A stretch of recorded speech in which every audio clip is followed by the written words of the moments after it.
Apa kabar pemirsa TVR Parlemen dimanapun Anda berada, berjumpa lagi dalam program TVR 17 bersama saya Nazia Sudirja.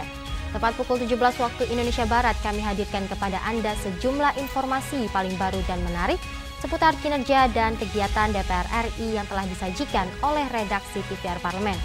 Pemirsa TVR Parlemen, inilah TVR 17 selengkapnya.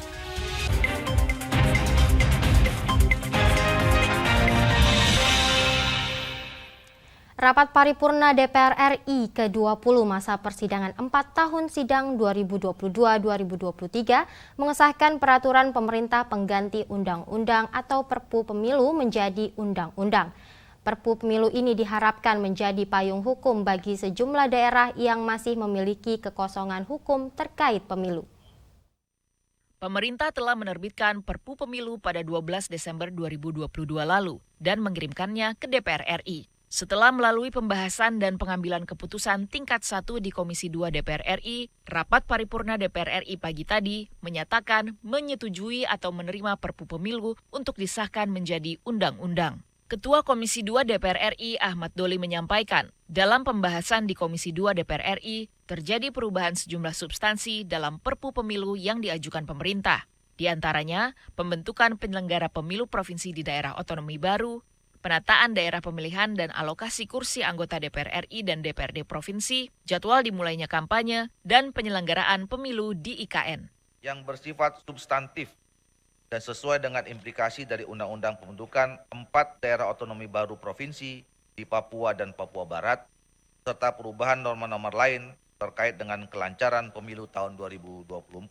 Penetapan peraturan pemerintah pengganti Undang-Undang Nomor 1 Tahun 2022 tentang perubahan atas Undang-Undang Nomor 7 Tahun 2017 tentang pemilihan umum menjadi undang-undang ini, kami berharap dengan penyesuaian dan perubahan beberapa norma dalam Undang-Undang Nomor 7 Tahun 2017 tentang pemilu, diharapkan penyelenggaraan tahapan pemilu 2024 sebagaimana diatur dalam PKPU Nomor 3 Tahun 2022 tentang tahapan dan jadwal penyelenggaraan pemilihan umum tahun 2024 tidak terhambat dan dapat berjalan dengan lancar. Dalam kesempatan yang sama, Menteri Dalam Negeri Tito Karnavian menjelaskan urgensi pengesahan Perpu Pemilu menjadi undang-undang. Seluruh pemangku kebijakan dan penyelenggara pemilu diharapkan bekerja tanpa menabrak sejumlah aturan. Selain itu, Perpu Pemilu ini menjadi payung hukum bagi sejumlah daerah yang masih memiliki kekosongan hukum terkait pemilu. Halim dan Ridwan, TVR Parlemen, melaporkan. Dalam rangka memperbaiki sistem pengelolaan sampah di Indonesia, Badan Legislasi DPR RI menilai pentingnya revisi Undang-Undang Pengelolaan Sampah. Adapun pengaturan yang perlu direvisi antara lain terkait pengelolaan sampah di kawasan laut, kewenangan pengelolaan sampah oleh pemerintah pusat maupun pemerintah daerah. Badan Legislasi DPR RI telah melakukan pemantauan dan pengkajian terkait implementasi Undang-Undang Pengelolaan Sampah. Dari pelaksanaan fungsi pengawasan tersebut, dalam rapat paripurna DPR RI pagi tadi, Balik DPR RI menyampaikan hasil agar Undang-Undang Pengelolaan Sampah segera direvisi untuk memperbaiki sistem pengelolaan sampah di Indonesia. Wakil Ketua Balik DPR RI Ahmad Baidowi menjelaskan, dalam pemantauan dan pengkajian Undang-Undang Pengelolaan Sampah, Balik DPR RI telah berdiskusi dan mendengarkan pandangan dari Menteri PUPR, Menteri LHK, kunjungan ke berbagai daerah, pemerintah-pemerintah daerah, serta para pakar dan akademisi. Seluruh fraksi sepakat perlunya segera merevisi Undang-Undang Pengelolaan Sampah untuk merevisi pengaturan sejumlah hal. Di antaranya, pengolahan sampah di kawasan laut, kewenangan pengelolaan sampah oleh pemerintah pusat maupun pemerintah daerah. Perlu segera dilakukan revisi atau perubahan atas Undang-Undang tentang pengelolaan sampah, terutama terkait pengaturan leading sektor dalam pengelolaan sampah di kawasan laut, pesisir, dan kawasan aglomerasi. Kewajiban bagi pemerintah kabupaten kota untuk melakukan pembinaan dan pengawasan pengelolaan sampah di tingkat desa atau kelurahan, terutama dalam kaitannya dalam pemilahan sampah di tempat asal timbulan sampah sampai dengan pengolahan di wilayah desa atau kelurahan.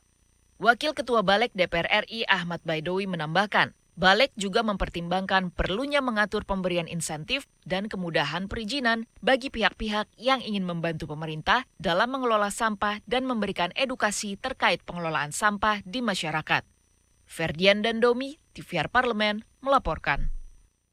Dalam rangka membangun kembali semangat sepak bola nasional, Komisi 10 DPR RI meminta Persatuan Sepak Bola Seluruh Indonesia atau PSSI melakukan perbaikan manajemen hingga keamanan dalam penyelenggaraan turnamen sepak bola di Indonesia. FIFA telah resmi membatalkan Indonesia sebagai tuan rumah penyelenggaraan Piala Dunia U20 tahun 2023. Tidak hanya pemain timnas dan atlet, berbagai elemen masyarakat menyesalkan keputusan tersebut. Komisi 10 DPR RI menilai batalnya penyelenggaraan Piala Dunia U20 di Indonesia harus menjadi momentum PSSI melakukan perbaikan secara menyeluruh terhadap sepak bola nasional. Wakil Ketua Komisi 10 DPR RI Abdul Fikri mengatakan, pembatalan Indonesia sebagai tuan rumah harus menjadi pembelajaran penting bagi semua pihak dan tugas besar bagi PSSI untuk melakukan perbaikan manajemen hingga masalah keamanan dalam penyelenggaraan turnamen sepak bola di Indonesia. Selain itu, PSSI perlu melakukan terobosan untuk membangun kembali semangat sepak bola nasional, termasuk jika FIFA menjatuhkan sanksi terhadap sepak bola Indonesia. Jadi perbaikan mendasar, baik infrastruktur sama skema, sudah ada debon ya, desain besar olahraga nasional. Tetapi apakah sudah menyentuh itu atau belum? Kalau belum, perpresnya harus direvisi. Ini mumpung sekarang ini ada momentum. Ya, business as usual. Makanya anggaran Kementerian Pemuda Olahraga, meskipun kita berharap prestasi banyak, 1,7 triliun dari 2.700 triliun. Ini kan terlalu jauh, saya kira begitu. Piala Dunia U20 tahun 2023 seharusnya berlangsung pada 20 Mei hingga 11 Juni di 6 kota di Indonesia. Total anggaran yang sudah digelontorkan pemerintah untuk Piala Dunia U20 mencapai 675 miliar rupiah, dengan rincian 500 miliar untuk persiapan timnas dan penyelenggaraan acara, dan 175 miliar untuk renovasi 5 stadion yang menjadi venue Piala Dunia U20. Dodi Muharam, TVR Parlemen, melaporkan. Rapat antara Komite Koordinasi Nasional Pencegahan dan Pemberantasan Tindak Pidana Pencucian Uang atau TPPU yang dihadiri Ketua Komite TPPU Mahfud MD dengan Komisi 3 DPR berlangsung panas.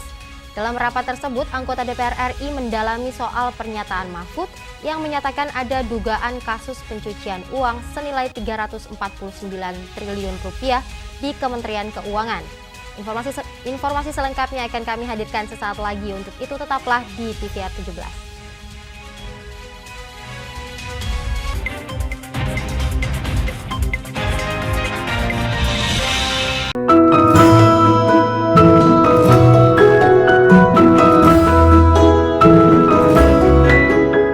Perempuan Parlemen mengungkap sisi kehidupan pribadi anggota DPR RI dan partisipasi perempuan dalam politik dan publik, keseharian dalam keluarga, dan usaha mewujudkan aspirasi masyarakat di setiap sidang sebagai wakil rakyat.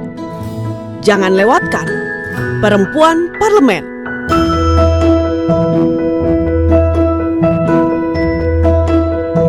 Hanya di TVR Parlemen. DPR RI memiliki fungsi diplomasi dalam menjalankan politik luar negeri sesuai dengan pasal 116 Undang-Undang MD3. Kontribusi aktif BKSAP DPR RI memainkan peranan penting dalam memenangkan persaingan global melalui IPU, IPA, IPPF, IPA, dan PUIK. BKSAP memiliki komitmen yang tinggi dalam krisis kemanusiaan dunia. Fungsi diplomasi dijalankan untuk mendukung upaya pemerintah dalam melaksanakan politik luar negeri. Utang-utang dulu saya. Mereka yang tidak cukup paham teredukasi bagaimana menyuarakan aspirasi demi memperoleh jawaban. Sini ditambang untuk seperti itu, warga sini tidak mengizinkan. Sebab apa? Itu menyangkut isi perut kami semua. Hadir menelisik mulai dari hulu ke hilir. Mengapa? Nah, kalau kita telusuri kenapa banjir ini hampir setiap terjadi, hingga menemukan apa yang belum terkuak secara nyata. Kan kabeh niku sedulur, Pak. Nek kula ngrencangi mriki, mesti mriki gelo, nek kula ngrencangi mriki sing mriki gelo. Nggih kedah adil wae, Pak, tengah-tengah. Menghadirkan peran anggota DPR RI demi mendapatkan solusi. Saksikan Suara Dapil Senin sampai Jumat pukul 10 waktu Indonesia Barat hanya di TVR Parlemen.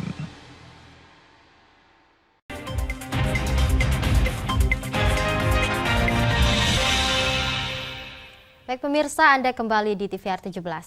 Sebelumnya, Ketua Komite TPPU Mahfud MD menjelaskan transaksi janggal 349 triliun rupiah di Kementerian Keuangan. Hal ini berbeda dengan yang diungkapkan Menteri Keuangan Sri Mulyani yang menyebutkan transaksi yang melibatkan Kemenkeu nilainya 22 triliun rupiah.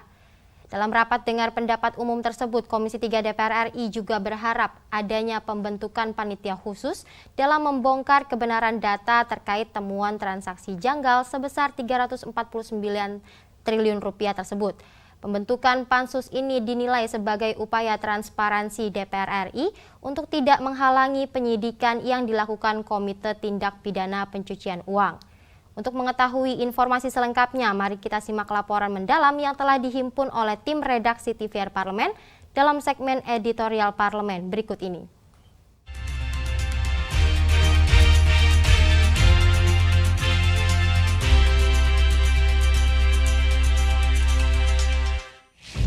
Polemik transaksi mencurigakan 349 triliun rupiah di Kemenkeu masih ramai diperbincangkan publik dan belum tuntas.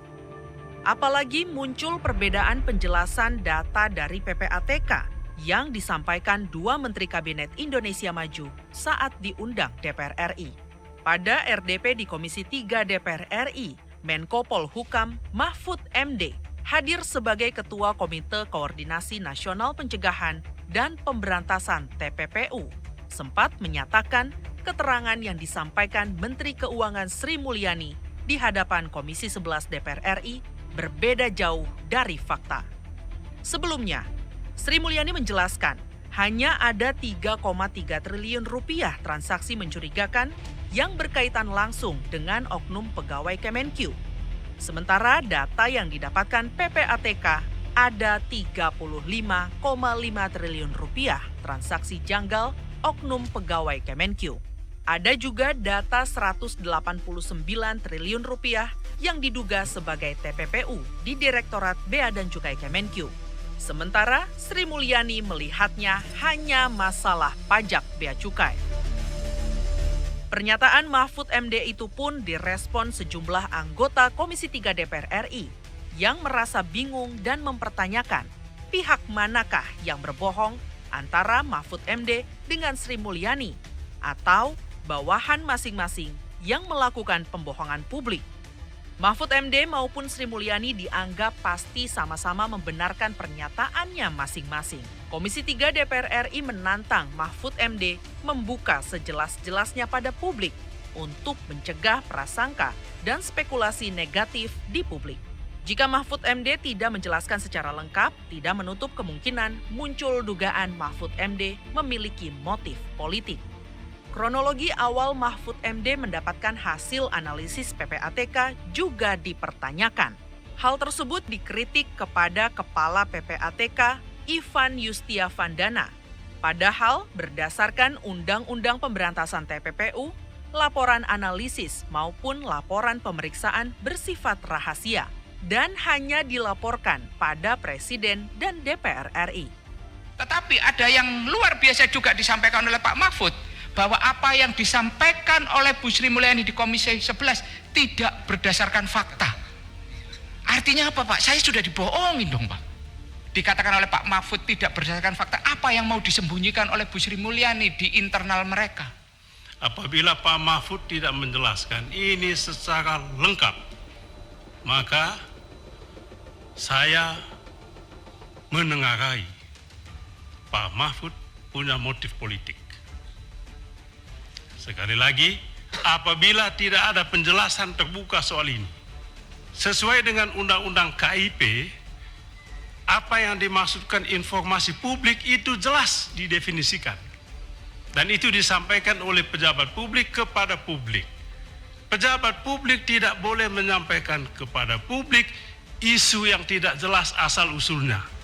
Atau masalah yang belum ada pembahasan, belum ada pembicaraan, belum ada penyelesaian. Jadi yang disampaikan kepada publik itu adalah informasi publik yang sudah digodok dan sudah matang. Itu Undang-Undang KIP. Bapak kan bukan pengamat politik. Masalah perbedaan data yang disampaikan Mahfud MD dengan data yang disampaikan Sri Mulyani mendorong usulan pembentukan pansus. Perbedaan data harus diadu dan dibandingkan secara komprehensif sehingga diketahui data yang benar maupun yang salah, serta mencari tindak lanjut penegakan hukumnya. Kita ingin membongkar, kita ingin mendukung bagaimana kemudian ya dugaan ini itu terungkap dan kita kawal penegakan hukumnya. Jadi itu dasar kemudian kita akhirnya memutuskan membuat rapat ini. Bukan untuk menghalang-halangi, bukan untuk menutup-tutupi, supaya juga tidak ada salah sangka ke DPR. Ada dua data yang berbeda. Satu data pasti salah.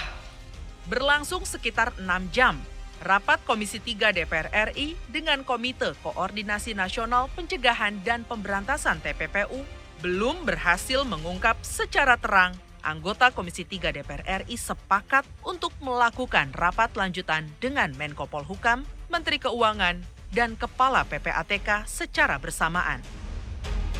Akankah upaya tersebut berhasil membongkar transaksi mencurigakan di Kemenq?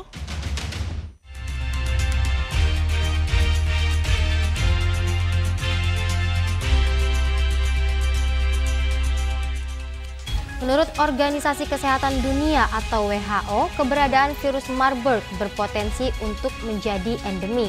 Hal ini menjadi tanda urgensi upaya keberlanjutan untuk mengembangkan vaksin dan obat virus Marburg. Saksikan informasi selengkapnya. Untuk itu, jangan kemana-mana, tetaplah bersama kami di TVR 17.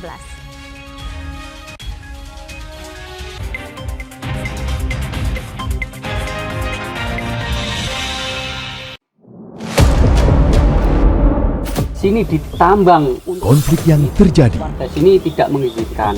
Masalah yang tersisihkan menjadi kesenjangan sosial. Ya namanya rakyat kecil gak bisa apa-apa, mau komplain juga gak didengar. Sebab apa? Itu menyangkut isi perut kami semua.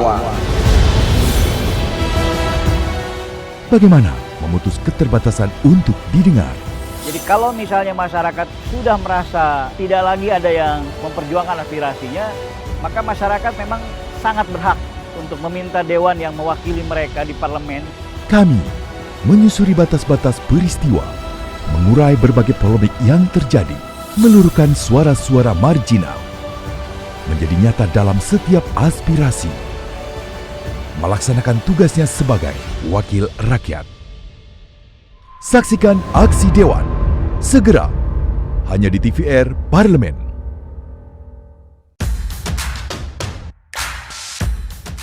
Berada di organisasi yang memperjuangkan kaum buruh, ini menjadi langkah awalnya untuk bisa bersuara dan berani mengambil langkah untuk berjuang. Kaum buruh Indonesia sampai hari ini masih sebatas memperjuangkan perut. Alasan Ibu bisa fokus terhadap tenaga kerja khususnya kaum buruh Indonesia itu apa sih, Bu? Kenapa kita di Indonesia khususnya gitu ya tidak menempatkan posisi perempuan pada posisi yang terhormat, punya hak dan kewajiban yang sama. Dikenal dengan pribadi yang tegas, siapakah sosok yang saya maksud? Simak obrolan lengkapnya hanya di Perempuan Parlemen.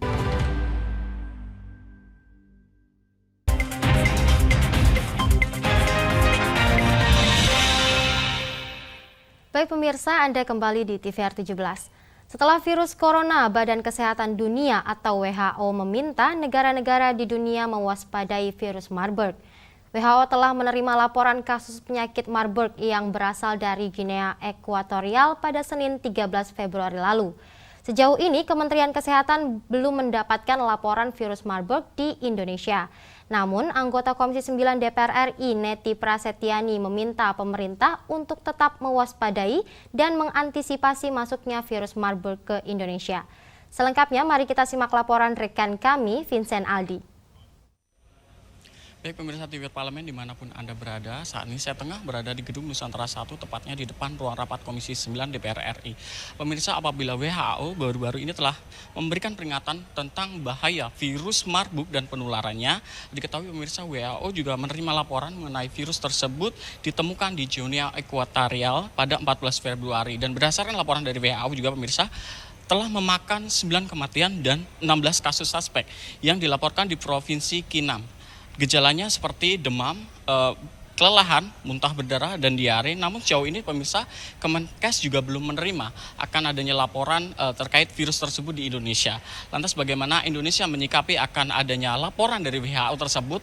Untuk membahasnya telah bergabung bersama saya salah satu anggota Komisi 9 DPR RI, yaitu Ibu Neti Prasetyani. Baik, apa kabar Ibu? Alhamdulillah, Assalamualaikum warahmatullahi wabarakatuh. Bu, apakah sudah ada koordinasi Komisi 9 dengan Kemenkes terkait virus ini, Bu?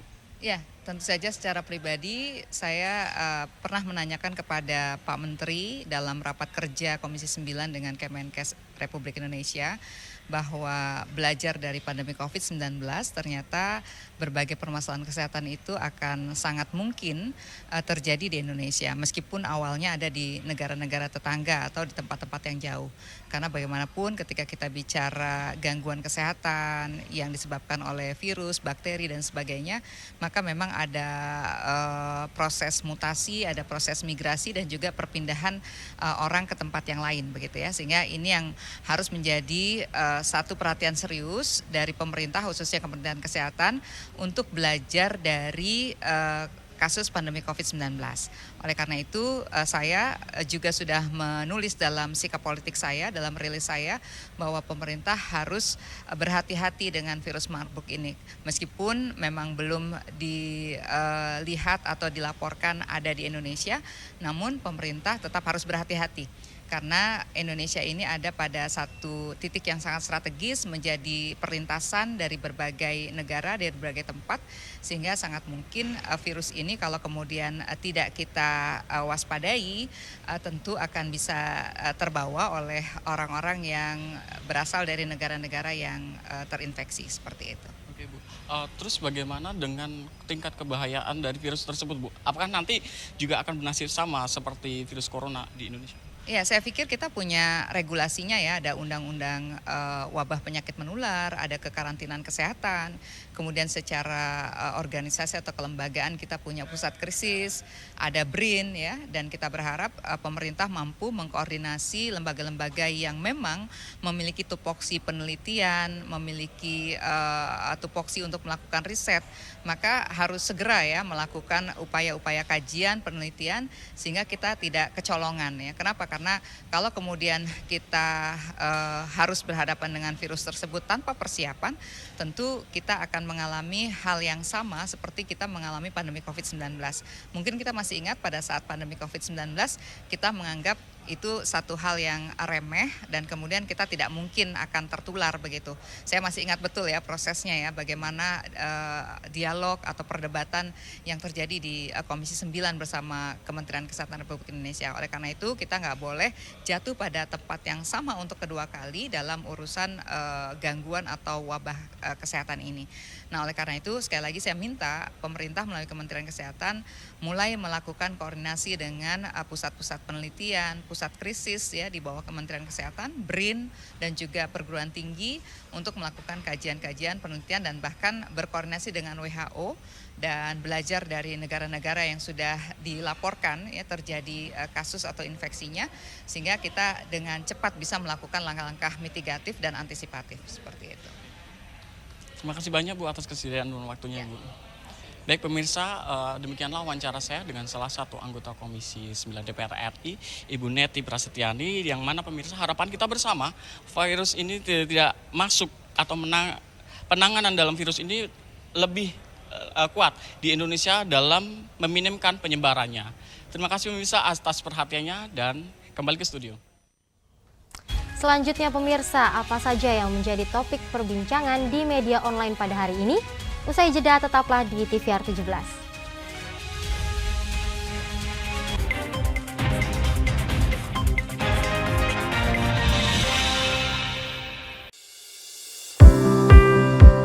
Mengenal tugas dan fungsi DPR RI.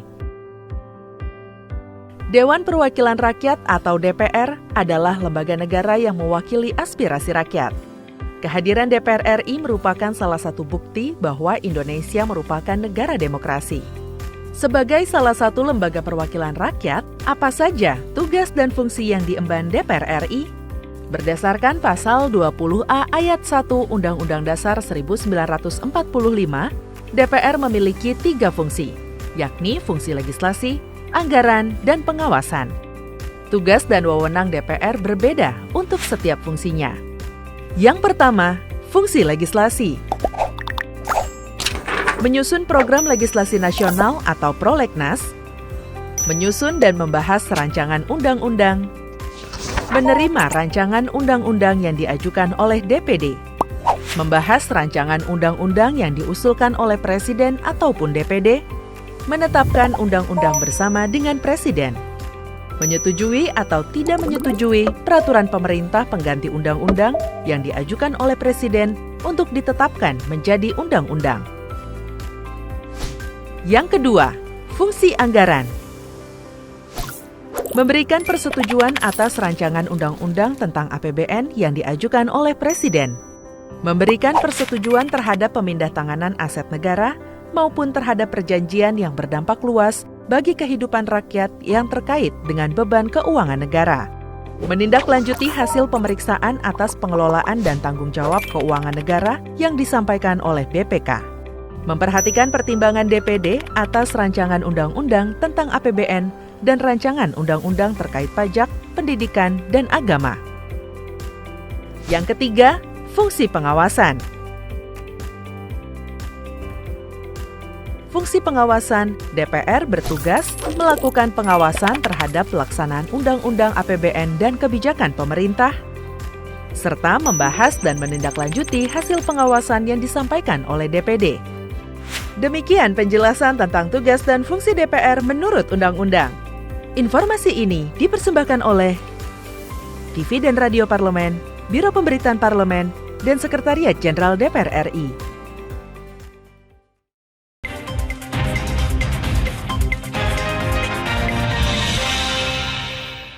Baik pemirsa, Anda kembali di TVR 17. Pemirsa TVR Parlemen, kali ini kita masuk ke segmen media nasional. Mari kita simak isu apa saja yang menjadi sorotan media serta tanggapan dari sejumlah anggota Dewan bersama rekan kami, Umam Hidayat.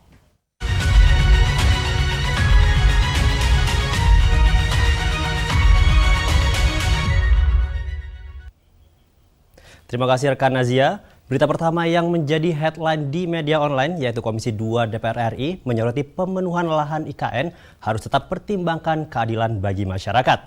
Dapat dilihat di layar kaca Anda pemirsa.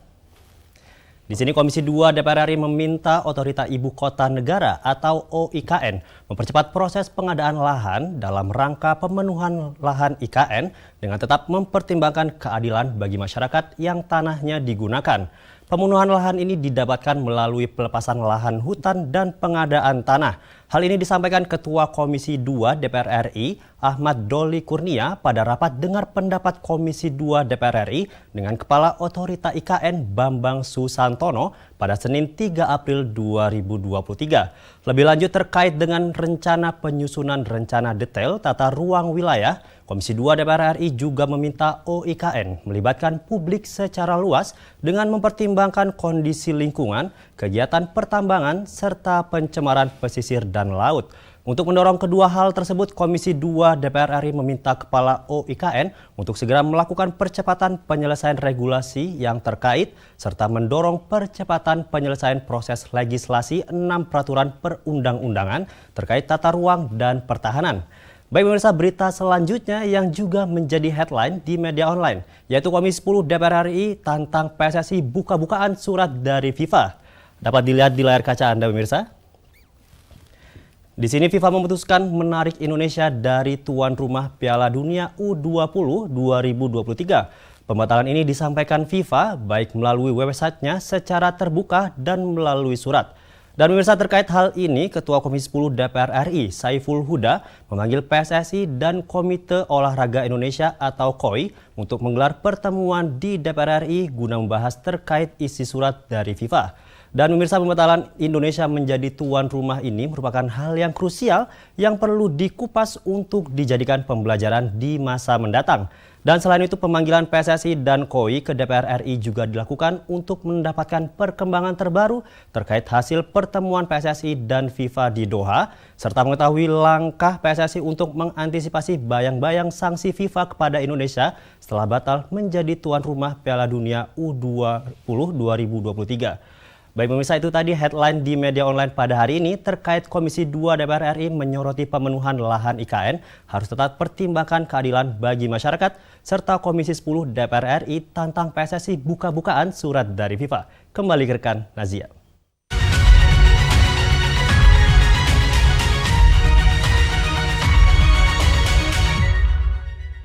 Baik, terima kasih rekan Umam yang telah menyampaikan sejumlah sorotan dari media online nasional pada hari ini. Dan pemirsa TVR Parlemen, segmen media online tadi sekaligus menutup program TVR 17 edisi sore hari ini. Saya Nazia Sudirja beserta seluruh kru TVR Parlemen yang bertugas mengucapkan terima kasih dan undur diri dari hadapan Anda. TVR Parlemen, referensi Indonesia.